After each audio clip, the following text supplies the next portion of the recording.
సింగరేణి బాయిబాట కార్యక్రమంలో భాగంగా భద్రాద్రి కొత్తగూడెం జిల్లా మణుగూరులో తెలంగాణ రక్షణ సేన చీఫ్ కల్వకుంట్ల కవిత పర్యటించారు.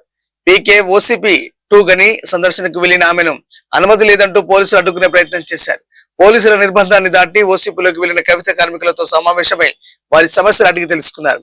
తమ డిమాండ్ల సాధన కోసం ఆందోళన చేస్తున్న సింగరేణి అధికారులకు సంఘీభావం తెలిపారు. కార్మికులు అధికారుల డిమాండ్లు న్యాయమైనవేనని ఈ నెల 20 లోపు సింగరేణిలో డిపెండెంట్ ఉద్యోగాలపై స్పష్టత ఇవ్వాల్సిందేనని డిమాండ్ చేశారు.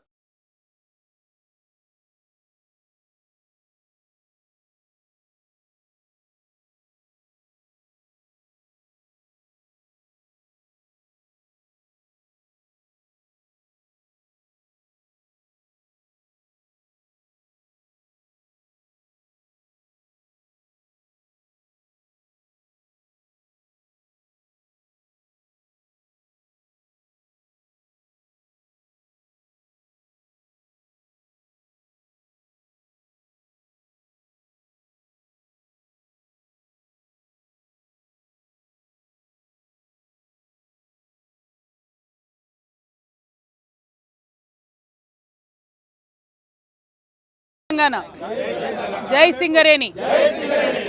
అనేక మంది తెలంగాణ బిడ్డలకు అన్నం పెడుతున్నటువంటి సంస్థ సింగరేణి. మరి అటువంటి సంస్థలో ఇవాళ కార్మికులు డిస్ట్రెస్లో ఉన్నారు. కార్మికుల చేత ఈ యొక్క మొత్తం కోల్ ఎక్స్ట్రాక్షన్ పనిని వాళ్ళని ఇన్స్పైర్ చేసి చేసేటటువంటి ఆఫీసర్స్ కూడా ఇవాళ మరి ఇబ్బందులలో ఉన్నారు. ప్రత్యేకించి ఆఫీసర్లకు రావాల్సినటువంటి పిఆర్పి బకాయిలు ఏవైతే ఉంటాయో అవి ప్రభుత్వం తక్షణమే వారికి చెల్లించాలి.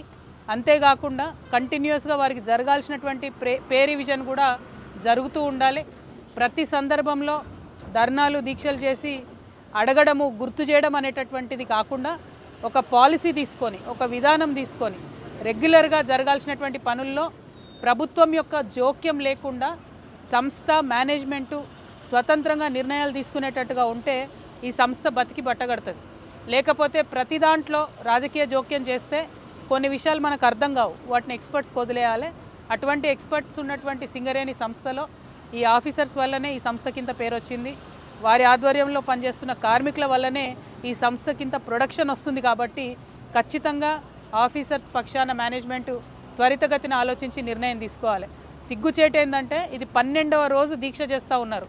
నిన్న ఒక యువ ఆఫీసర్ నాతో మాట్లాడుతూ తెలంగాణ సాధన సందర్భంలో ఉద్యమం చేసినాము, ఆ తర్వాత ఇక్కడ సింగరేణిలో ఉద్యోగం వస్తే చాలా సంతోషపడ్డాం, కానీ ఇప్పుడు మా తల్లిదండ్రులు సింగరేణిలో ఉద్యోగం వచ్చినాక కూడా మళ్ళీ రోడ్ల మీద కూర్చుంటున్నావేంద్రా నువ్వు పెద్ద ఆఫీసర్ అని బాధపడుతున్నారని ఆ బాబు చెప్పడం జరిగింది.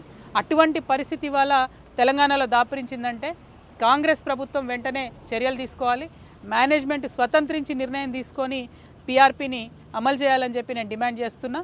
మా సంస్థ తరఫున అందరికన్నా ముందు పిఆర్పి ఇవ్వాలన్న అంశాన్ని రియాజ్ అన్న గారు హెచ్ఎంఎస్ జనరల్ సెక్రటరీ గారు వారు చెప్పడం జరిగింది. మరి వారి ఆధ్వర్యంలో మేమందరం కూడా ఆఫీసర్స్ అందరినీ కూడా సపోర్ట్ చేస్తూ ఉన్నాం. ఈ బాకీలు రిలీజ్ చేయాలి, వారికి పే రివిజన్ కంటిన్యూస్గా రావాలి. అట్లానే కార్మికులకు రావాల్సినటువంటి అన్ని రకాల సదుపాయాల మీద కూడా ప్రభుత్వం ప్రత్యేక దృష్టి పెట్టాలని కోరుతున్నాను. Thank you. జై తెలంగాణ, జై సింగరేణి.